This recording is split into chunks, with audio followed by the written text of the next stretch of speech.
Deputy Spring, Thank you very much. 2 minutes remaining. I'd like to thank my colleagues for affording me some time to speak on this very important issue. And also I'd like to thank the Minister for meeting with me and discussing the possibility of a bilateral with the Ethiopian government. I think that the Hague Convention, by its very essence, looks at countries that are developed countries, and those countries, by their very nature, are also the countries that need to adopt as we see people developing a new form of lifestyle.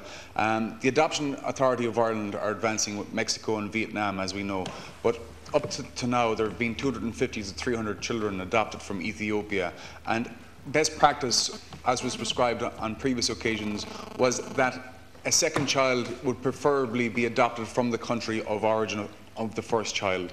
So it is imperative for those that are willing to adopt to do so within what is acceptable to the Adoption Authority of Ireland, but that means that it's outside of the Hague Convention. I think it's worth bearing in mind the fact that there are 7 million orphans in Ethiopia at the moment, all of whom are looking for a loving, warm home. And I know from the parents that I've met with adopted children that the joy and the fulfilment that adoption, intercountry or wherever else, brings to families. And I think it is incumbent on us to do what we can in order to not only look after Irish citizens to adopt, but also orphans that are outside of the state, to bring them to this country.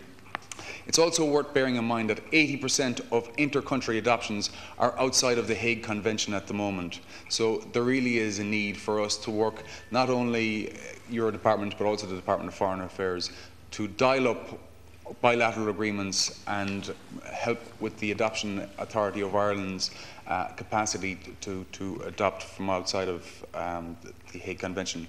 We have advanced and developed countries all over the world seeking to adopt at the moment. We have underdeveloped countries who have orphans, and it makes sense to bring this to a different level.